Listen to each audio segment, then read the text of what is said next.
Nagsisimula ang serye kay Jane, isang empleyado sa kagawaran ng meteorolohiya. Matalino at organisado siya sa buhay, kaunti ang kaibigan at lubos na umiibig sa kanyang nobyo. Lumitaw si Jane kasama ang kanyang ina at kapatid na si Tira sa kanilang tindahan ng damit. Sinubukan ni Jane na tawagan ang kanyang nobyo, ngunit hindi ito sumasagot. Nagulat siya nang mag-text ito na hindi makakapasok sa trabaho dahil masama ang pakiramdam. Hindi niya maintindihan ang nangyayari. Kaya sinabi ni Tira na binisita ng kanilang ina ang nobyo kahapon at malamang ay nairita ito, gaya ng dati. Nang dumating ang ina, nainis si Tira at hiniling na hayaan sina Jane at Han dahil 10 taon nang nagmamahalan at hindi nag-aaway. Ngunit hindi kumbinsido ang ina at sinabing wala nang mas mahalaga sa kanya kaysa sa kaligayahan ni Jane at hindi siya tiwala kay Han. Pagkatapos, sabay silang sumakay sa kotse para bumisita sa manghuhula at alamin ang magiging relasyon ni na Jane at Han pagkakasal. Narinig nila ang anunsyo ng Weather Bureau na maaliwalas ang panahon at walang ulan. Inis na inis si Jane at hindi naniniwala sa pagbisita sa manghuhula pero pinayuhan siya ni Tira na makinig para sa kanyang kinabukasan kahit siya mismo ay diborsyada.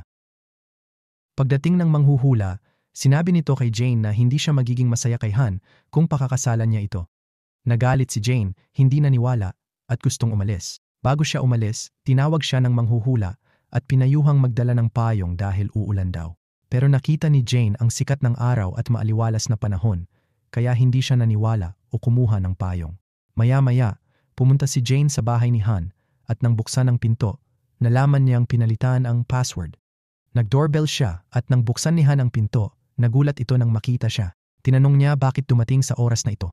Sinabi niyang may dala siyang pagkain at gusto siyang tingnan. Inakala niyang binago ang password ng pinto para hindi na muling bumisita at magalit ang kanyang ina. Ibinigay niya kay Han ang pagkaing dala at umalis para magtrabaho. Sa trabaho, sinabi ng kasamahan ni Jane na may 5% tsansa ng ulan. Si Jane, iniisip na mababa ito, hindi gumawa ng aksyon. Samantala, si Lo, empleyado sa Meteorological Department, dumating na may bagong kotse. Tinawagan niya si Yun at nag-alok na ihatid siya sa trabaho gamit ang bagong kotse. Nagulat siya at nagtanong kung paano nakuha. Sinabi niyang binili niya ito ng hulugan. Nang makapasok, napansin niya ang alikabok sa loob. Ipinaliwanag niyang second-hand ito. Nagpasya silang mag-almusal sa labas dahil tapos na ang weather report. Dumating ang waiter para kumuha ng order at nakilala si Ruel dahil nandoon siya kamakailan. Nang tanungin ni Lo, umiwas siya. Sinabing narito siya kasama ng kaibigan kanina. Habang nakaupo sila, biglang bumuhos ang malakas na yelo. Nagmadali sila sa kotse pabalik sa trabaho, pero sa daan, nasira ang mga bintana ng kotse at eroplano dahil sa matinding yelo. Sa Meteorological Department, mabilis na nagtipon ang lahat para suriin ang mga signal ng radar. Napansin nila may signal ng ulan, pero hindi ito iniulat ng manager na namamahala sa mga hula ng panahon. Galit na galit siya at sinigawan ang manager sa harap ng lahat, sinisisi siya ng buo. Nag-guilty si Jane dahil hindi niya pinansin ang babala ng kasamahan tungkol sa ulan at hindi niya na i-broadcast. Nang tanungin ng kasamahan kung guilty siya sa pagbaliwala sa babala, hindi siya sumagot. Inutusan ng manager ang staff na kontakin ang mga airline at transport company para suriin ang pinsala. Samantala, sinabi ni Deputy Director Lee na may mga reporter na dumating para sa interview tungkol sa sitwasyon. Bigla na lang nahimatay ang manager, nagdulot ng pagkataranta sa mga tauhan na agad tumawag ng ambulansya. Si Jane ang humarap sa mga reporter para sa interview habang dinadala ang manager sa ospital. Sa interview, nakita ni Jane si Han kasama ang isang babae at lumayo ito nang lumapit siya. Tinanong niya kung sino yung babae at sinabi ni Han na may itinanong lang daw ito sa kanya. Sa ospital, nakipagtalo ang asawa ni Choi sa manager. Sinisisi siya sa kalagayan ni Choi. Sa Meteorological Department, hinirang ng general manager si Jane bilang kapalit ni Choi hanggang gumaling siya. Nagulat si Jane, sinabi na ikakasal siya sa susunod na buwan. Tumanggi ang manager na magtalaga ng iba dahil magaling siya.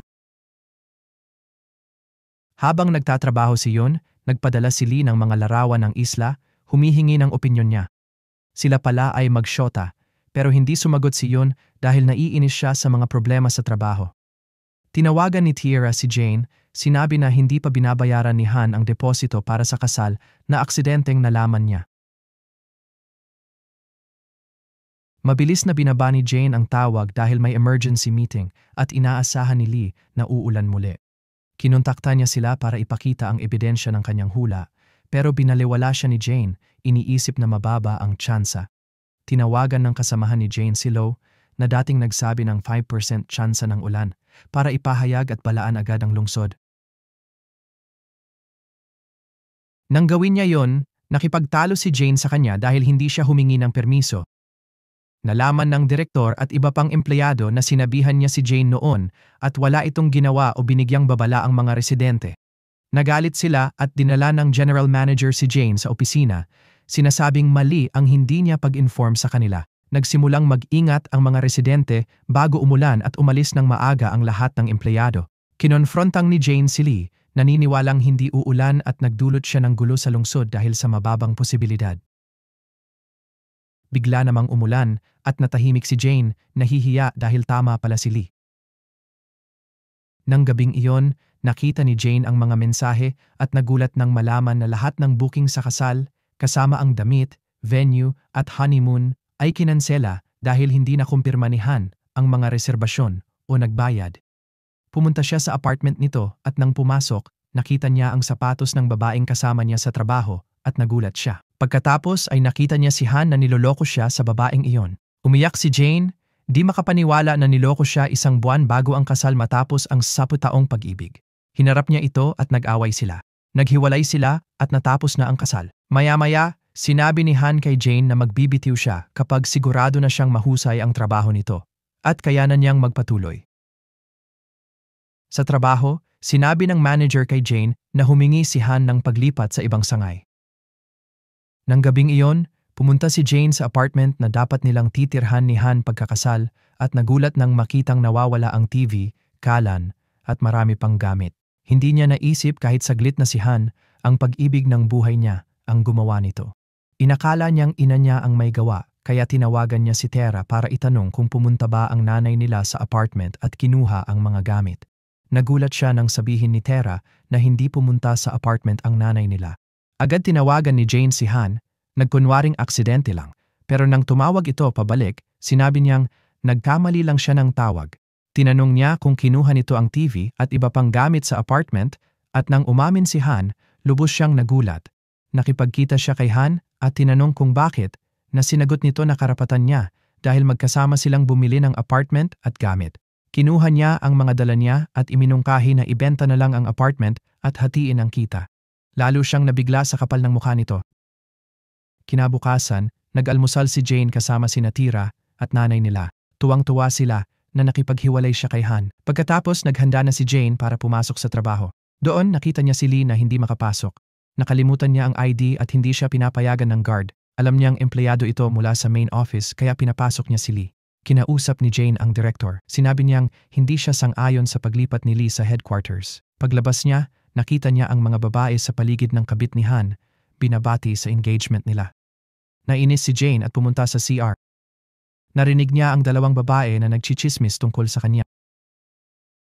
Pagkatapos, nagdaos sila ng press conference para ipaalam sa mga mamamahayag ang kondisyon ng panahon.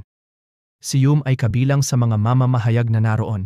Sinasadya niyang galitin si Jane ng ilang beses.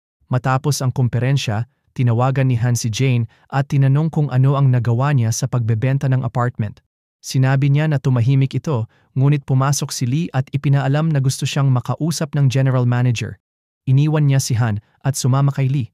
Pagkatapos, nakita niya sina Lee at Yum sa labas at nalaman na may relasyon sila bago siya nakipag-engage kay Han.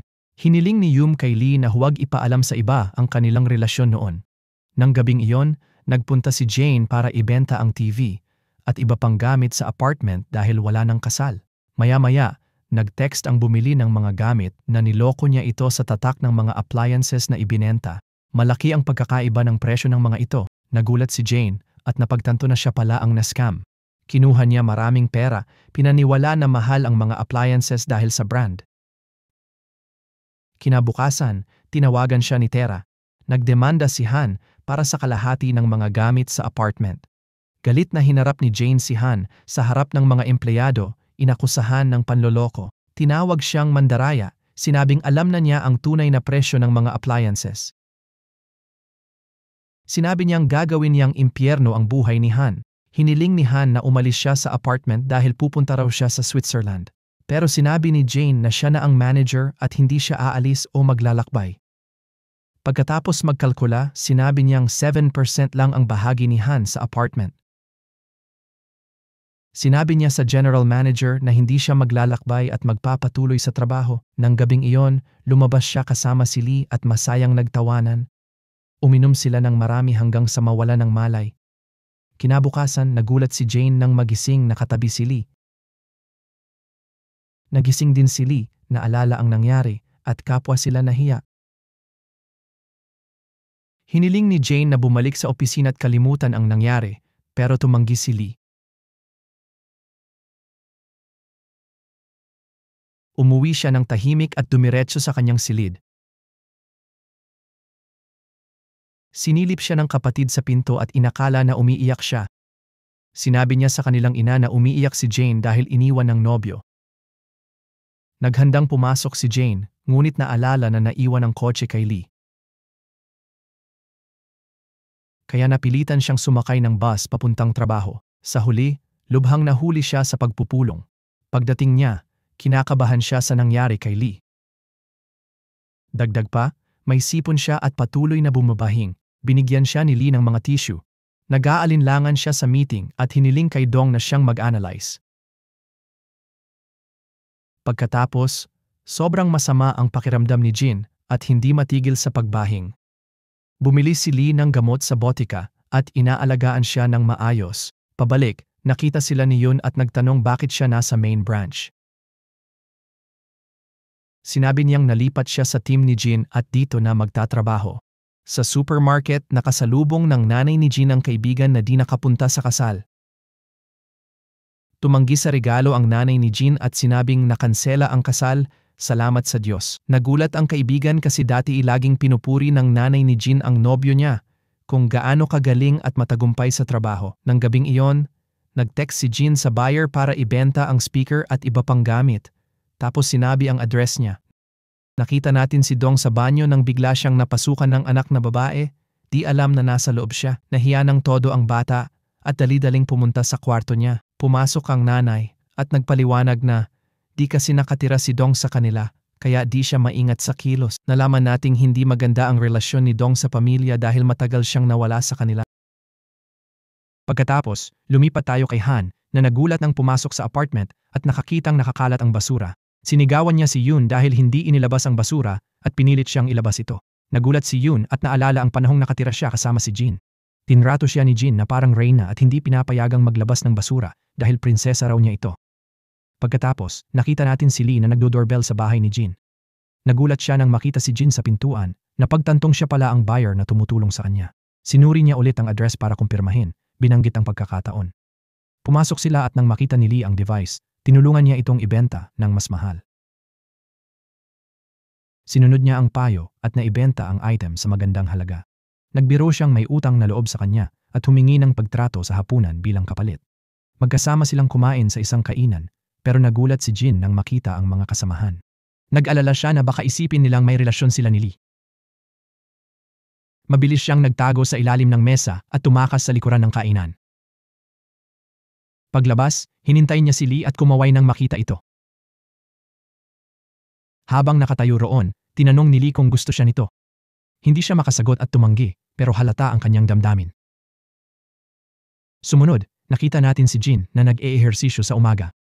May hamog sa daan na naging sanhi ng aksidente ng 14 na sasakyan.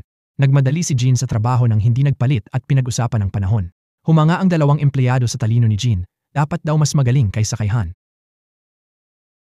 Narinig sila ni Han at nainis sa pag-iisip ng mga empleyado na si Jin ay masyadong maganda para sa kanya. Napagtanto niyang nawala na si Jin. Maya-maya, bawat isa ay nagtungo sa kani-kanilang opisina. Tinanong ng isang empleyado si Lee tungkol sa babaeng gusto niya at binanggit na nakita itong lumabas sa likurang pinto. Naalala ni Lee na sinabi ni Jin na kasamahan lang siya at hindi maaaring maging higit pa roon ang kanilang relasyon. Sinabi niya sa empleyado na wala pang opisyal sa kanila at kasamahan lang siya. Narinig ito ni Jin at nagalit. Hiniling kay Lee na maghanda ng mga ulat tungkol sa trabaho. Nagulat ang mga empleyado sa pakikipag-usap niya kay Lee, lalo't hindi pa siya nagtataas ng boses sa sinumang kawani. Pagkatapos, tumawag ang broker na binebentahan ni Jin ng apartment, sinabing mataas ang presyo at dapat ibaba kung nagmamadali siyang magbenta. Sinabi niyang pag-iisipan niya at babalik na lang sa kanya. Samantala, tinanong ng isang empleyado si Lee kung nakahanap na siya ng tirahan. Sabi niya, naghahanap pa rin siya. Bumalik tayo sa ina ni Jin, pumunta sa tanggapan ng kasal para irehistro si Jin, umaasang makahanap ng angkop na ikakasal. Hindi sang-ayon si Taera sa ginagawa ng kanyang ina, pero di niya ito mapigilan. Habang nasa banyo si Jin, lumapit ang babaeng kasama ni Lee, tinanong kung kilala niya ang dinedate ni Lee. Kinabahan si Jin, sinabi na baka nagsisinungaling si Lee at nagkukunwaring kasama sila. Pero iginiit ng babae na nakita niyang lumabas sa likod ng restaurant pagpasok nila para di makita. Lalo pang nabalisa si Jin at pinago ang usapan. Sa kabilang dako, nakita natin si Dong ng Meteorological Agency kasama ang anak at asawa sa bahay. Ngunit ang kanilang relasyon ay nananatiling matigas. Nang tinulungan niya ang asawa sa kusina, may nahulog na plato at nabasag. Nakipagtalo siya sa kanya, sinisisi sa pagpapabaya sa pamilya, nagsasabing siya'y naging malayo at nakatuon lang sa trabaho.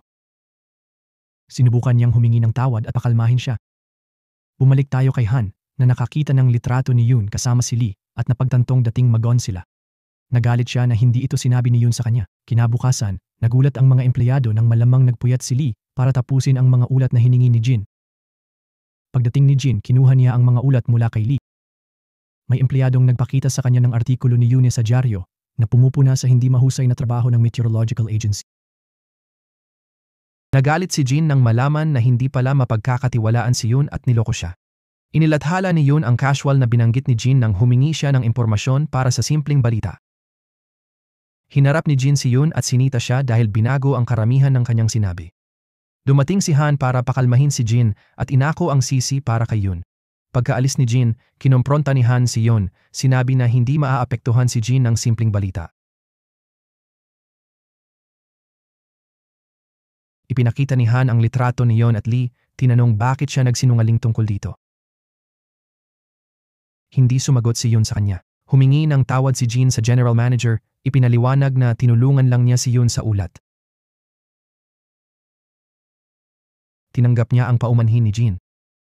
Nang gabing iyon, naghapunan si Jin kasama sina Taera at ang kanyang ina. Nagulat siya nang malaman na inirehistro ng kanyang ina ang pangalan niya sa tanggapan ng kasal.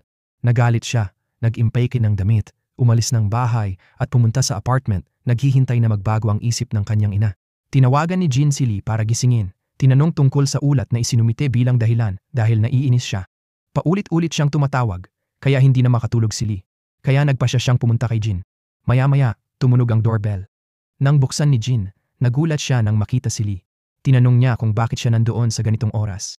Sinabi niyang hindi siya makatulog dahil sa mga tawag at gutom siya, kaya nagpa siyang kumain na lang kasama niya. Nagpatuloy sila sa trabaho pagkatapos kumain at nakatulog si Lee. Hindi maiwasan ni Jin na humanga sa mapayapa at kaakit-akit niyang mukha.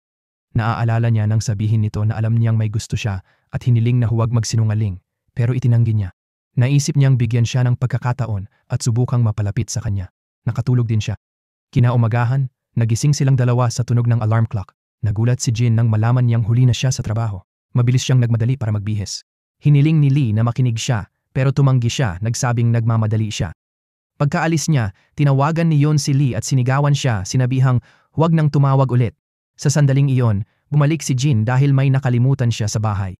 Narinig niya ang usapan nang hindi sinasadya at nainis siya. Pareho silang sumakay sa kotse papunta sa trabaho. Hiniling ni Jin na ibaba siya para di isiping magkasama sila. Pero nakita nila ang isang empleyado sa tabi nila. Nagulat ang empleyado nang makita silang magkasama. Bago sumakay sa elevator, sinabi ni Jin na nagkataon lang silang nagkita sa daan. Nagulat si Jin nang dumating at nalaman na malakas pala ang ulan kagabi. Mabilis siyang umakyat para sa pulong. Habang nagsasalita siya, patuloy siyang hinahamon ni Lee, nagpapakitang nakakaintindi. Hiniling ni Jin sa mga empleyado na suriin ang di-mo-taong data sa lugar ng ulan para matukoy kung uulan muli. Kinausap ni Yoon si Lee ng palihim at sinabi na nalaman na ni Han ang totoo. Galit na galit siya sa kanya. Nilapitan sila ni Han at sinabihan si Lee na lumayo kay Yoon at huwag kausapin, lalo't hindi niya trabaho ang makipag-usap sa mga reporter. Pagkatapos, kinausap ni Han si Jin tungkol sa nangyari. Sinabi niyang alam niya ang tungkol kina Lee at Yeon nang lumipat si Yoon sa team ni Lee. Sumagot siya ng di makapaniwala, talaga? Nagalit siya dahil pinayagan nito ang paglipat kahit alam na kasal sina Han at Yoon. Inakala niyang ginawa ito para inisin siya dahil mahal pa rin siya nito. Sinabi niyang alisin ang mga ideyang iyan dahil may asawa na siya, mahal si Yeon at di na siya iniisip. Tumawa siya. Tanga, akala mo ba ikaw ang sentro ng mundo? Tapos sinipa siya sa binti kaya bumagsak siya. Iniwan niya ito at umalis. Pag-akyat niya, lumapit si Lee para tanungin kung nainis siya sa mga sinabi niya sa meeting. Sasagot sana siya, pero napansin niyang nakatitig ang mga empleyado dahil sa kakaibang tono niya. Pinigilan niya sarili at dinala si Lee sa dining room para mag-usap ng pribado. Tinanong niya kung anong gusto ni Han sa kanya at nagulat siya sa tanong. Sinabi niyang di niya tinanong ang usapan nila ni Yeon tapos ikinuwento ang nangyari. Pagkatapos sinabi ni Lee na pupunta siya sa bahay niya mamaya ng gabi. Biglang pumasok ang empleyado na nakakita sa kanila sa kotse at kinabahan sila. Tinakpan ni Lee ang sitwasyon, sinabing pinagsasabihan siya dahil sa ginawa niya sa pulong. Pero napahiya siya nang sabihin ng empleyado, di naman kita tinatanong. Balik tayo kay Han na kumain kasama si Yeon, tumatawa sa harap ng mga empleyado. Bigla na lang umulan at agad pumunta si Jin sa opisina para bantayan ang sitwasyon. Pinagalitan niya si Soo dahil di napansin ang signal ng radar, pero paliwanag ni Soo, mahirap suriin ang taong data sa isang araw lang.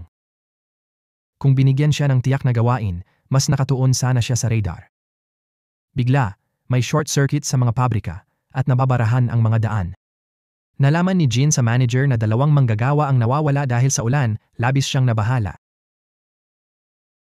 Pauwi na si Lee nang marinig si Han kausap si Yeon sa telepono, tinatanong anong pagkain ang gusto. Sinadyang lakasan ni Han ang boses para marinig ni Lee, sinusubukang pagsilusin siya, pero mukhang hindi naaapektuhan si Lee. Nang gabing iyon, sumama si Jin kay Dong sa lugar kung saan nawawala ang mga manggagawa. Dahil malamig, ibinigay ni Dong kay Jin ang kanyang jacket. Nang makumpirmang buhay pa sila, pumunta sila sa isang kainan para maghapunan. Napansin ni Jin na may dala si Dong na maleta, kaya alam niyang umalis siya sa bahay. Pagkakain, patuloy na uminom si Dong hanggang mahilo at kailangang ihatid siya ni Jin pauwi. Pero bago sila pumasok, nagulat siya nang makitang lumabas si Lee. Napaisip siya na baka may karelasyon ito roon. Kinabukasan, nag-usap sina Lee at Jin. Inamin ni Jin na hindi na niya kaya at kailangan nilang mag-isip kung magpapatuloy pa sila. Nagalit si Jin dahil nalaman niyang bumibisita si Lee sa isang babae sa gusali. Aalis na sana siya pero sinabi ni Lee na ang ama niya ang binibisita, hindi babae. Ipinaliwanag niyang sugarol ang kanyang ama. Pumunta siya sa babae para hanapin ang kanyang ama. Pero nagulat siya nang makitang nagsusugal pa rin ito. Hinabol siya ng ama, humihingi ng pera. Pero tumanggi si Lee dahil kinuha na nito lahat ng ipon niya noong nakaraang taon. Sinabi ni Lee na wala siyang pera at tumanggi nang hingan siya ng ama ng utang gamit ang trabaho niya. Sa puntong ito, nalaman na nakita ng ama ni Lee sila ni Jin sa pasukan ng gusali at pinaghinalaan na kilala ng anak si Jin at interesado sa kanya. Kinabukasan, nakaupo si Jin sa mesa nang tumawag ang security na may gustong makipagkita sa kanya. Bumaba siya para alamin kung sino ito at natuklasan na ito ang ama ni Lee. Sinabi nito na may mahalagang sasabihin tungkol sa anak kapalit ng pera, lalo't nalaman ang tungkol sa relasyon nila. Samantala, patuloy na tinatanong ni Lee ang mga empleyado kung nasaan si Jin.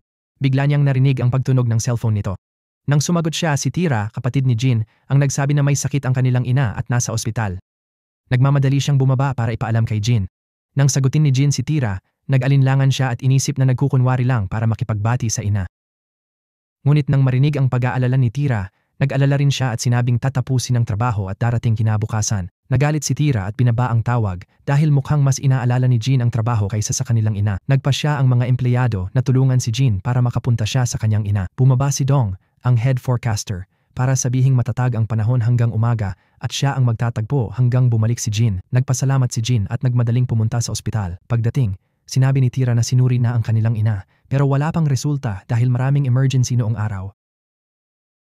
Kinabukasan, pagkatapos ng trabaho, nakita nilang dumating si Han para magtanong tungkol sa kanya. Sinabi nila na umalis siya kagabi dahil sa personal na dahilan. Nagulat ang lahat sa dalas ng pagbisita ni Han sa departamento para kay Jin, kahit siya ang nakipaghiwalay. Ipinaliwanag ni Myung-hee na kailangan ni Han si Jin para sa kwentong sinusulat niya.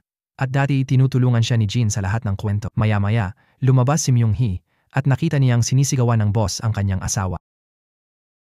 Malinaw na hindi komportable ang asawa niya sa trabaho.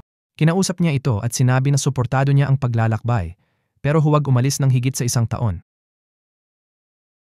Sinabi niyang siya ang bahala sa bahay at mga bata habang wala siya. Naantig siya at umiyak dahil suportado siya ng asawa, kahit mahirap ito para sa kanya. Sa ospital, nagising ang ina ni Jin at nakita siyang nakaupo sa tabi.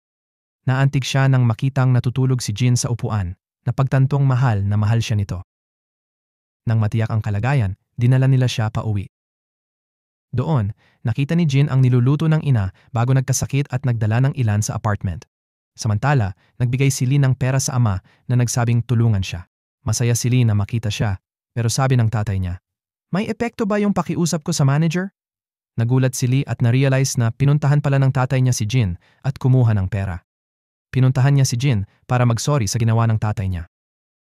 Nahihiya siya pero di pinansin ni Jin at inimbita siyang kumain sa apartment niya. Sabi niya, niluluto to ng nanay niya taon-taon. Kwento niya, sinira ng tatay niya sarili niyang buhay nang matanggal sa trabaho, iniwan sila ng nanay at si Tira. Inayan niya si Lee na ilipat ang gamit sa apartment niya at tumira na doon. Sabi niya kay Lee, kung balang araw, di na siya mahal, maging honest siya. Huwag daw gaya ni Han at ng tatay niya. Samantala, kausap ni Yon si Han. Sabi niya, di pa niya nire-register ang marriage certificate nila. Nagmamadali sila mag-register para makautang at makabili ng sariling apartment kesa sa inuupahan nila ngayon. Hiniling niya na ipagpaliban muna ang pagpaparehistro ng kanilang kasal. Nang tanungin kung bakit, sinabi niyang nagbago siya at hindi na masaya. Bukod dito, dumaranas sila ng kahirapan sa pananalapi. Si Lee ayaw makitira kay Jin. Takot siyang maulit ang nangyari kay Yun at maghiwalay sila. Naghanap siya ng uupahang kwarto pero walang angkop sa kanya. Kinabukasan, nagising siyang natutulog sa kanyang kotse. Naligo siya sa banyo ng opisina at nagulat nang makita si Dong doon. Sinundan niya ito hanggang matagpuang nakatira sa kwartong may 2 kama. Natuwa si Lee na nakahanap siya ng matutuluyan. Sa trabaho, nagulat si Han nang makasabay si Myung-hee sa elevator at pumayag sa biyahe ng asawa. Tinanong niya kung bakit. Sagot nito, dapat magsuportahan ang mag-asawa. Ikinuwento niya ang problema nila ni Yon, nagpapanggap na sa kaibigan at tinanong kung bakit ayaw ni Yon irehistro ang kasal. Sabi ni Myung-hee, baka takot si Yon sa buhay nila at di masaya, kaya ayaw muna gawing formal ang kasal bago magdesisyon. Sa forecasting room, nakita si Jin na nagbibigay alam sa mga empleyado tungkol sa panahon para sa reklamo at publiko. May tumawag kay Sue tungkol sa panahon, pero nanakot, sinasabing mataas ang posisyon ng anak at kayang sirain sila. Ininsulto rin niya si Sue. Inagaw ni Yang ang telepono at sinigawan ng tumatawag bago ibinaba. Maya-maya, pumasok si Han at nagtanong kung sino ang sumagot sa kliyente. Ipinaliwanag nila ang nangyari. Umiyak si So habang ikinukuwento ang pangyayari at lumapit si Jin para kausapin siya. Sinabi ni Jin na kung walang reklamo mula sa mga apektadong manggagawa, hindi nila mauunawaan ang halaga ng kanilang trabaho. Ang mga salitang ito ay umaliw kay Soo at nagbago ng kanyang pananaw sa trabaho nila. Naalala ni Dong ang katulad na sitwasyon na nangyari kay Jin noon. Ngunit noon, hindi siya nagsalita ng kalmado tulad ng ginawa ni Jin kay Sue. Sa halip, sinabi niya, kung may ibang trabahong maganda ang sahod, gawin mo na lang yun. At sinigawan siya. Pagtapos ng araw, pauwi na ang mga empleyado pero ayaw ni Lee sumabay sa elevator. Sa halip, hinintay niya si Jin. Paglabas niya, nag-alok siyang kumain silang dalawa. Samantala, nakita natin si Tira, kapatid ni Jin, na naghahanap ng kwento ng buwaya sa lungsod sa aklatan. Hindi niya ito makita, kaya kinuha ito ng librarian mula sa bodega. Biglang pumasok si Sokho sa library at kinuha ang kwento ng buwaya sa lungsod. Tumawa siya agad pagbukas nito, lumapit si Tira at nagulat. Tinanong niya kung ano ang nagpatawa sa kwento. Sabi niya, walang alam ang may akda tungkol sa buwaya at mali ang karamihan ng impormasyon. Naiinis si Tira at umalis dahil siya pala ang sumulat ng kwento. Balik tayo kay Lee, nagdala ng pagkain sa trabaho ni Dong habang naghahanap ng tirahan. Dinala niya ang hapunan, pero pagdating doon, sinabi niyang kumain na siya sa labas kasama ang girlfriend. Tinanong ni Dong bakit hindi siya bumalik sa bahay nito. Inamin ni Lee na nagsisinungaling siya, ngunit nalaman niya ngayon na wala siyang matutuluyan. Napagtanto rin ni Lee na walang tirahan si Jin nang mamatay ang kanyang ama. Nagtatrabaho sa isang restaurant ang kanyang ina. Tumira si Tira sa tiyuhin at tiyahin niya matapos magpalipas ng gabi sa kalye. Kinabukasan, nakilala ni Hon si Jin at inalok siya ng kape. Hiniling niyang tulungan siya sa bagong artikulo pero tumanggi si Jin. Sinabi niyang ire-report siya sa superior kung may hihingin pa siya. Kalaunan, nalaman ni Jin na sina Lee at Dong ay nasa night shift room. Kinausap niya sila at sinabing maghanap ng ibang tirahan, di pwede sa night shift room. Pumayag sila at nagsimulang mag-impake ng kanilang mga gamit para umalis. Nang gabing iyon, nakita niyang natutulog sila sa kotse kaya dinala sa apartment niya. Nagpunta si Lee sa supermarket para bumili ng gamit sa bahay. Nagkataon, lumabas si Shin para magtapon ng basura at nakitang umakyat ang elevator sa ika-12 palapag, tirahan ni Jin. Mabilis siyang kumuha ng pagkain at umakyat para ibigay ito sa kanya.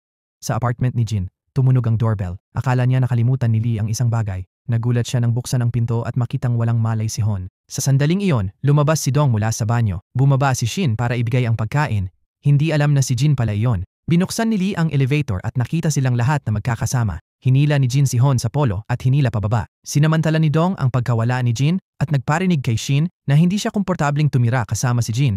Umaasang tatanggapin siya ni Shin. Pero sinabi ni Shin, masasanay ka rin, huwag kang mag-alala, at umalis pabalik sa itaas.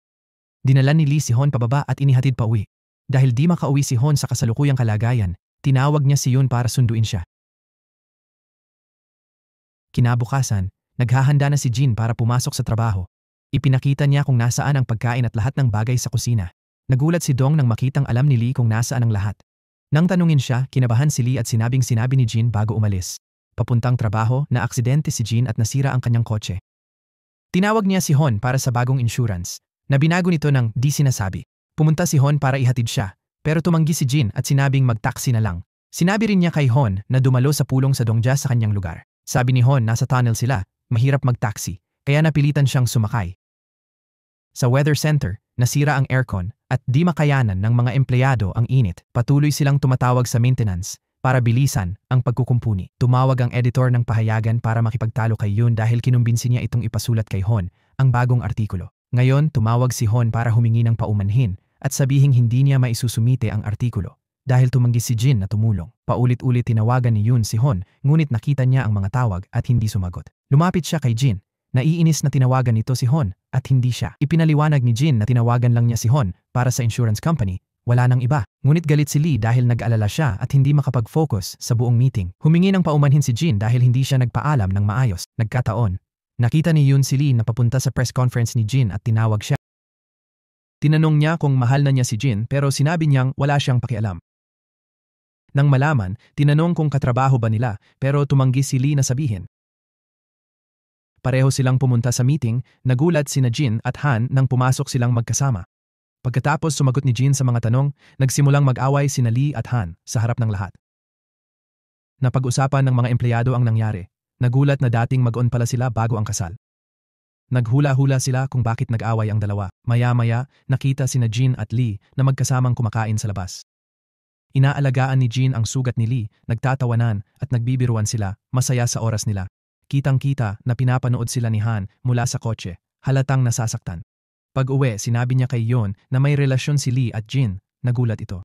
Kinabukasan, kinonfrontang galit ni Han si Jin, sinabing hindi tama si Lee para sa kanya. Galit na galit siya sa babae, pero sinabi nito na wala siyang pakialam. Pagkatapos ng usapan, nagulat siya na narinig pala ni Yun ang kanilang pag-uusap. Tinawagan ni Jin si Lee sa computer para walang makapansin. Nalaman nila na alam ni Yun ang tunay na katangian ng kanilang relasyon. Nakita natin ang biyena ni Yun na nag-imbita sa kanila para sa hapunan bukas dahil pista opisyal. Sa tindahan, bumili muna si Yon ng ilang bagay bago umuwi. Nang makita ni Ham ang bag na binili niya, nakipagtalo siya dahil mahal ito at kulang sila sa pera. Kinabukasan, napagpasyahan ni na Lee at Jim na lumabas ng magkasama. Sinundan sila ni Ham para kumuha ng litrato at ilantad sila, pero naiwan pala niya ang kamera sa kotse. Nabigo siya at tumigil na. Pagbalik niya, nakita niyang kinuha ng tow truck ang kotse niya dahil mali ang pagkakaparada. Tumakbo siya para habulin ito. Maya-maya, nakita natin si Jin na nagluluto habang si Lee ay nagbibiro at kumukuha ng litrato niya. Talagang masaya silang magkasama. Hindi nakarating si Han sa tanghalian kasama si Yon sa bahay ng kanyang ina. Pagdating niya sa bahay, nakipagtalo si Yon dahil nakalimutan niya ang kaarawan ng ina at hindi dumating. Kinabukasan, inutusan ng boss sina Han at Lee na magtulungan at tapusin ang mga gawain nila. Nag-aalala si Jin kay Lee, baka makipag-away muli kay Han, pero tiniyak ni Lee na hindi. Habang ito'y nangyayari, si Sue, ang meteorologist, ay nagmamasid at naghihinala na may relasyon sina Jin at Lee. Pagkatapos ng trabaho, umuwi si Han at nakipagtalo ulit kay Yun dahil sa tingin nito mahal pa rin niya si Jin. Sinabi niyang iyon ang dahilan kung bakit hindi siya pumayag na magdiborsyo sila. Kinabukasan, tinanong ni Jin si Yun kung bakit sila ni Lee naghiwalay. Sinabi ni Yun na hindi kinilala ni Lee ang kasal nila at tutol sa ideya na ikinagulat ni Jin. Samantala, nagpasya ang ina ni Jin na bisitahin ang anak sa apartment at nagdala ng pagkain. Nagulat siya nang makita si Lee sa elevator paakyat sa 12th floor. Sumama rin si Shin sa kanila. Paglabas nila, nakita ng ina ni Jin si Dong na naglalabas ng basura at nagulat. Tinawagan agad ni Lee si Jin, hinihimok bumalik dahil nalaman ng ina nila na magkasama sila. Patanong ang ina ni Jin kung kasal sila, edad ni Shin, at kung may asawa rin ito. Nagmadaling bumalik si Jin at nagpaliwanag na pansamantala lang sila doon dahil sa panahon. Pagkatapos, isinakay niya ang kanyang ina sa taxi pauwi. Nagpapahiwatig ang ina na gusto niya si Shin para kay Jin, pero pinaalis agad ni Jin ang taxi.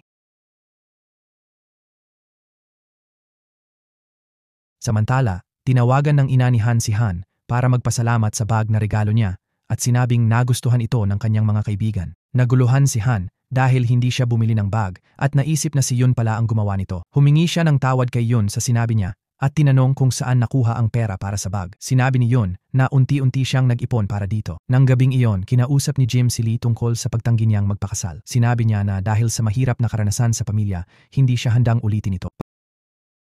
Pareho silang nahirapang makatulog buong magdamag. Kinabukasan magkasama silang pumasok at inanyayahan ni Jim si Ham na magkape. Kinausap niya ito at tinanong tungkol sa buhay may asawa nila ni Jun. Sinabi niyang hindi sila masaya at lumala ang kanilang relasyon kumpara sa dati. Nasira ang ugnayan nila sa mga malapit sa kanila dahil sa kanilang paglayo sa isa't isa. Sa kabilang dako, tinanong ni Lee si Jun kung ano ang naramdaman nang sabihin niyang hindi siya pakakasalan. Sinabi niyang lubos siyang nagulat sa punto na nawalan siya ng masabi. Marami siyang tanong sa isip na walang kasagutan. Naintindihan ni Lee na ganito rin ang nararamdaman ni Jin ngayon. Sa forecasting room, nagkamali si Myung-ji sa pag-post ng impormasyon sa website ng Weather Bureau. Agad nilang inayos pero umalis siya sa silid na tila nababalisa. Sinundan siya ni Jin at nagpaliwanag si Myung-ji na ilang araw nang hindi nakatulog dahil sa mga anak. Binigyan ni Jin siya ng night shift off para makapahinga at di ipaalam sa manager ang nangyari. Payo ni Myung-ji kay Jin, huwag magpakasal. Mamuhay ng masaya, mag-enjoy, at huwag mag-alala sa responsibilidad o anak. Isip ni Jin, sana di ka na lang nagsalita. Nagkataong nakita ni Dong ang field trip ng anak sa trabaho niya. Sinamantala niya, at kinausap ang anak. Sinusubukang palakasin ang kanilang relasyon. Nang malaman na babalik ito sa susunod na linggo, nag-alok siyang mag-lunch sa cafeteria. Pagkatapos ng trabaho, nagulat si Shin nang kumatok si Tyra na may dalang pagkain. Pumilit siyang pumasok, kunwaring maghuhugas ng kamay, pero utos ito ng nanay niya. Si Shin naman ay medyo obsessed sa kalinisan. Nandidiri si Lee sa amoy ng pagkaing dala ni Tyra. Nang lumabas si Tyra sa banyo, tiningnan niya ang mga libro at natuwa nang makita ang The City Crocodile. Humingi siya ng tulong para sa bagong kwento niya tungkol sa mga penguin. Biglang binuksan ni Lee ang pinto at nakita ang ina ni Jin na nakatayo, nakatingin sa hagdanan. Naguluhan siya sa kilos nito at inanyayahan itong pumasok. Doon, nakipagtalo si Jin sa kanyang ina nang malaman na gusto nitong ipakilala siya kay Shin. Nilinaw ni Jin na ayaw niyang mag-asawa na ikinagalit ng kanyang ina bago ito umalis. Sinundan ni Lee ang ina pababa para isakay sa taxi dahil ayaw sumama ni Jin. Kinabukasan, nalaman ng manager na may maling impormasyon sa website at sinisi si Jin. Tinawag siya sa opisina at tinanong kung kaya niyang pamunuan ang grupo. Humingi ng paumanhin si Jin at nangakong hindi na mauulit ang nangyari. Maya-maya, tinanong si Jin kung may napili na siyang miyembro ng team na pupunta sa Jeju Island ng 2 buwan para bantayan ang panahon sa sentro ng bagyo doon. Sabi ni Jin, ngayon niya pagdedesisyunan. Para sa kanya, walang mas angkop sa gawaing ito kundi si Lee. Nagulat si Lee nang malaman na gusto siyang ipadala ni Jean ng 2 buwan. Akala niya gusto siyang hiwalayan ni Jean kaya ipinapadala siya sa isla. Samantala, nag-impake si June at umalis ng bahay pagkatapos ng kanilang away. Sa opisina, nagplano ang mga empleyado ng group dinner para sa paalis na si Lee patungong sentro ng bagyo sa Jeju Island. Nakita nating nagpa-file ng diborsyo ang asawa ni Dong laban sa kanya. Kinabukasan, bumisita ang klase ng anak ni Dong sa weather center at natuwa si Dong nang makita siya. Sabay silang nagtanghalian habang nagbibiro si Somyong. Sinabi nilang kamukha niya ang kanyang ina at na si Dong ay isang bantog na meteorologist na ikinabilib niya sa kanyang ama. Habang kumakain, binigyan ni Dong ng karne ang babae. Maya-maya, bumagsak ito sa banyo, hirap huminga at may pantal sa buong katawan. Nagmadali ang lahat sa banyo nang makita siya ng isang empleyado at isinigaw ito. Dinala nila siya sa ospital. Doon, nakipagtalo ang ina sa kay Dong dahil allergic pala sa karne ang anak at nakalimutan niya ito. Nag-lunch sina Jin, Mi-young at Sue. Naghihintay kay Lee para sumama sa hapunan. Subalit, kasama ni Lee ang ina ni Jin sa ibang kainan. Hiniling niya kay Lee na hikayatin si Jin na maging bukas sa relasyon at pakasalan siya. Napanatili ni Lee ang kanyang composure. Pagkatapos kumain, bumili si Lee ng regalo para kay Jin at hinatid siya dahil naghihintay ito sa labas. Nakalabas na ng ospital ang anak ni Dong at umuwi kasama ang kanyang ina. Kinaumagahan, umalis siya papuntang Typhoon Center. Dumating si Lee sa isla at nagsimulang magtrabaho kasama ang team doon. Masaya sila sa kanya. Samantala, bumisita si Aeon sa kanyang pamilya sa isla, kung saan nagkataon din na nagkita sila ni Lee doon. Maya-maya, narinig ni Yom ang pagsabog malapit kay Lee habang nasa kotse siya. Nakita niyang di maidilat ni Lee ang mga mata at nag-alala siya. Tumawag sila ng ambulansya at dali-daling dinala sa ospital. Ilang araw ang lumipas, tinawagan ng forecasting team ng ospital na nasugatan si Lee sa pagsabog sa Jeju Island. Nakipag-ugnayan si Myung para tiyakin sila dahil isa rin siyang correspondent sa isla. Umiyak si Jin nang makita si Han. Sinisisi siya dahil hindi niya inamin ang damdamin niya kay Lee. Hindi niya alam ang gagawin kung may mangyari kay Lee. Sa sandaling iyon, dumating ang ama ni Jin sa trabaho at nakipagtalo sa mga empleyado. Pinilit niyang pukawin si Jin, sinasabing may kaugnayan siya sa anak niyang si Lee. Samantala, pumasok ang ama ni Lee sa opisina ng manager para makipagtalo, sinabing idedemanda sila at hihingi ng bayad sa nangyari sa anak. Pumasok si Jin at iminungkahi na sumama siya kinabukasan sa Jeju Hospital para tingnan si Lee. Pagkatapos, sa kanila pag-usapan ang usapin ng kabayaran. Nag-leave din si Han para sumama sa kanila. Kinaumagahan, sumakay ang tatlo sa eroplano para maglakbay. Kasabay nito, nakipagkita si Tira kay Shin para pag-usapan ang bagong kwento niya. Nang malaman ni Shin ang bahagi niya sa kita, tinawagan niya ang publisher para itaas ito dahil siya lang ang gumagawa. Sinabi pa niya sa kanila na siya ang manager ni Tira. Pero tila nasa ibang mundo si Tira at mukhang may gusto kay Jin. Pagkatapos ng tawag, sinabi ni Tira na diborsyada siya na ikinagulat ni Shin dahil di niya tinanong. Naisip niya na may gusto ito sa kanya. Samantala, si Jin ay dumating sa ospital para makita si Lee. Labis na nag-alala at napaiyak at niyakap ito. Bigla naman pumasok ang tatay ni Lee. Tinanong kung may ibang sakit pa siyang dapat isama sa ulat para sa kabayaran. Nagalit si Lee at hiniling kay Jin na ilabas siya. Pagkatapos lumabas si Lee at nakipagtalo sa kanyang ama sa harap ng buong ospital. Sinampal siya ng ama, nagulat siya, at mabilis na tumakbo palayo sa lahat. Hinabol siya ni Jin para humingi ng tawad, ngunit nagulat nang hilingin ni Lee na maghiwalay sila. Hindi niya maintindihan kung bakit. Kay Shin naman, sinabi niya sa mga empleyado na nakita niya sina Jin at Lee sa kotse at magkasamang nakatira. Napagkasunduan nilang itago ito at huwag sabihin kahit kanino. Sa Jeju Island, naghihintay si Yum sa bus stop nang dumating si Han at nag-alok ng sakay. Tumanggi siya. Kasabay nito, dumating si Jin sa Meteorological Bureau sa Jeju para mag-follow up, pati si Lee. Sa Seoul, nagpadala si Tira ng ilang guhit kay Shin para sa opinyon niya, ngunit nagkamali si Shin at ipinadala sa Meteorological Bureau sa Jeju. Agad tinawagan ni Jin si Dong para ayusin ang pagkakamali. Sa huli, umuwi si Dong at humingi ng 3 buwan para magsama sila ng asawa niya. Kung hindi pa rin siya komportable, maaari siyang mag-file ng divorce. Nangako siyang magiging mabuting asawa. Samantala, nakita si Yum sa bahay ng ina matapos makipagbati.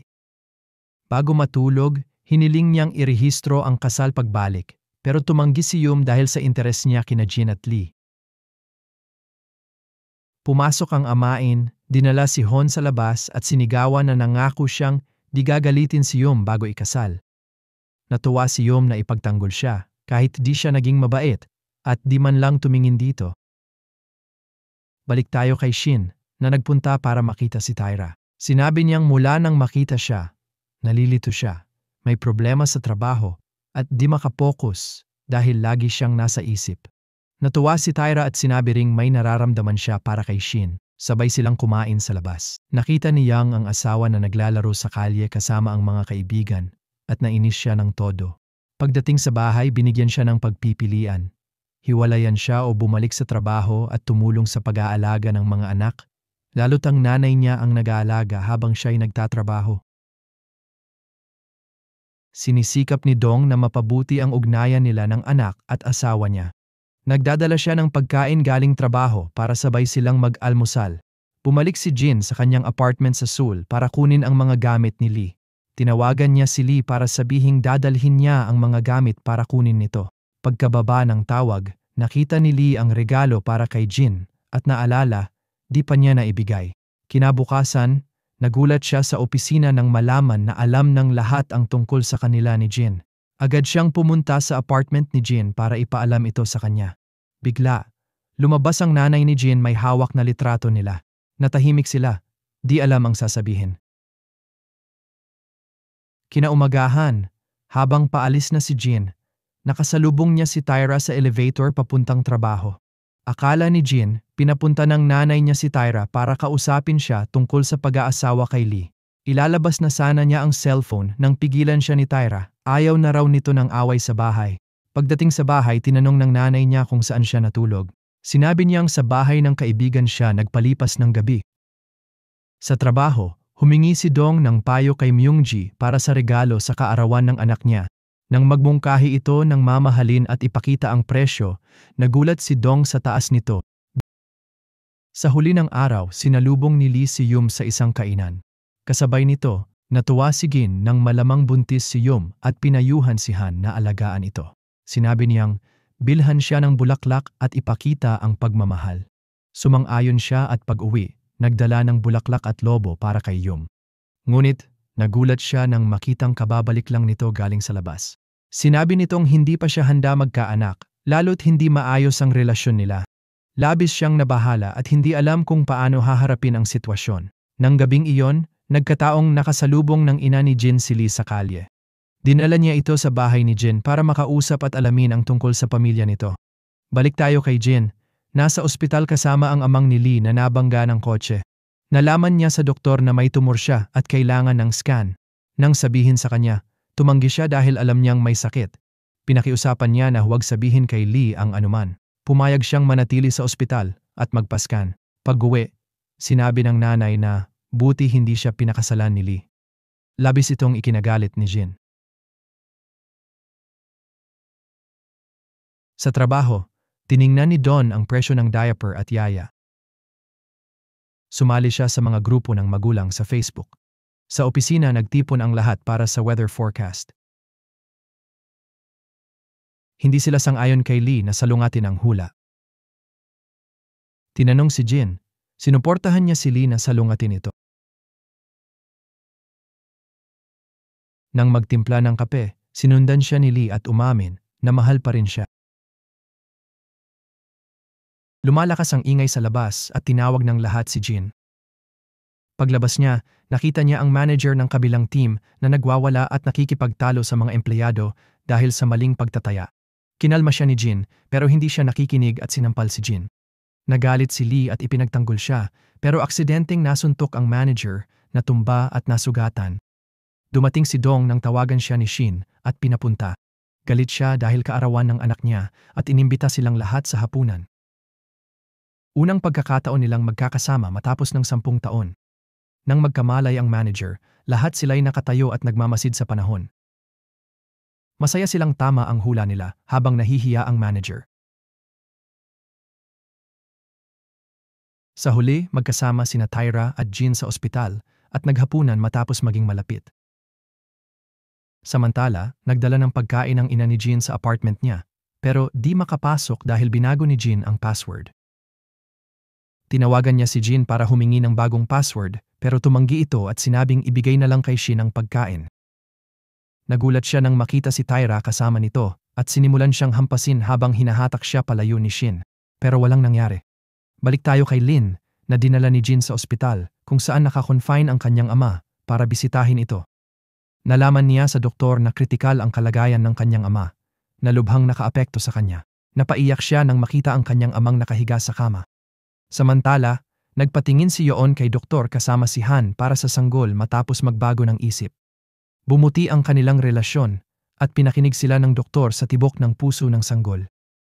Pareho silang natuwa at naantig nang marinig ito. Maya-maya, nakaupo sina Tyra at Shin sa harap ng kanyang ina. Tinanong nito si Shin tungkol sa pamilya, katayuan at pera dahil balak niyang pakasalan si Tyra. Pumayag si Shin sa kasal pero tumanggi si Tyra. Nagtalo sila sa harap ng ina na umalis at iniwan sila. Kinabukasan, kumalat ang chismis sa mga empleyado na buntis daw si Jean kay Lee at malapit na silang ikasal. Nang binati nila siya, sinabi niyang matagal na silang hiwalay ni Lee at wala nang namamagitan sa kanila. Sa tanghalian, kumain si Han kasama niya at pinakinig sa kanya ang tibok ng puso ng anak niya. Hiniling niya na bigyan pa ng pagkakataon si Lee dahil mahal nila ang isa't isa. Samantala, tinawagan si Lee ng ospital na umalis ang kanyang ama. Nagmadali siyang maghanap sa kalsada pero hindi niya ito nakita. Kalaunan, tinawagan siya ng ama. Pinayuhang manatili kay Jean dahil mahal siya nito at bihira ang katulad niya. Tumanggi siyang bumalik sa ospital o magsimula ng chemotherapy. Napaiyak si Lee matapos ang tawag. Nagkataong nakita siya ng ina ni Jean. Samantala, binisita ng asawa ni Dong ang silid sa trabaho niya, may dalang damit para ayusin ang relasyon nila. Gabi na nang umuwi si Jean, nagulat nang makitang naghihintay ang ina sa labas ng apartment. Pinapasok niya ito at pumasok sila. Tinanong ng ina kung nakipaghiwalay siya kay Lee dahil sa sakit ng ama nito. Sinabi ni Jean na si Lee ang nakipaghiwalay para hindi siya mabigatan sa kalagayan ng ama niya. Tinanong ng ina kung password ng bahay ay kaarawan ni Lee. Sabi ni Jean, petsa ng unang pagkikita nila. Nang mapagtanto niyang mahal niya ito, pinayuhan siya ng kanyang ina na bumalik at inaprubahan ang kanilang relasyon. Nang gabing iyon, nakilala ni Jean si Lee sa kalye at humingi siya ng paumanhin. Sinabi niyang mahal pa rin niya ito at bumalik sila sa apartment nang makita ang niyebeng bumabagsak sa kanila. Kinabukasan, papasok na si Minji sa trabaho at binigyan siya ng asawa ng isang baso ng gatas bago umalis. Mas maganda ang kanilang relasyon ngayon at responsable na ang asawa sa pag-aalaga ng mga anak. Lumipat tayo kay Dong na tumutulong sa asawa maghanda ng almusal at masayang kumakain ang pamilya. Lumipat din si Lee sa kanyang ama at bumuti ang kanilang relasyon. Bumalik tayo kay Shin na bumisita kay Tyra at ipinakita ang pabalat ng bagong nailathala niyang kwento. Sinabi niyang mula ngayon, ilalathala na niya ang lahat ng kwento ni Tyra. Tuwang-tuwa si Tyra na makitang nagmamalasakit siya at nais siyang pakasalan. Sa huli, nakita natin si Lee at Jean sa bahay nito para hilingin ng ama niya ang kamay ni Jean sa kasal. Bago pumasok, ibinigay ni Lee kay Jean ang regalong binili niya bago pumunta sa Jeju Island. Labis siyang natuwa at tinanggap ito. Masaya sila sa kanilang buhay magkasama matapos ang pag-propose niya.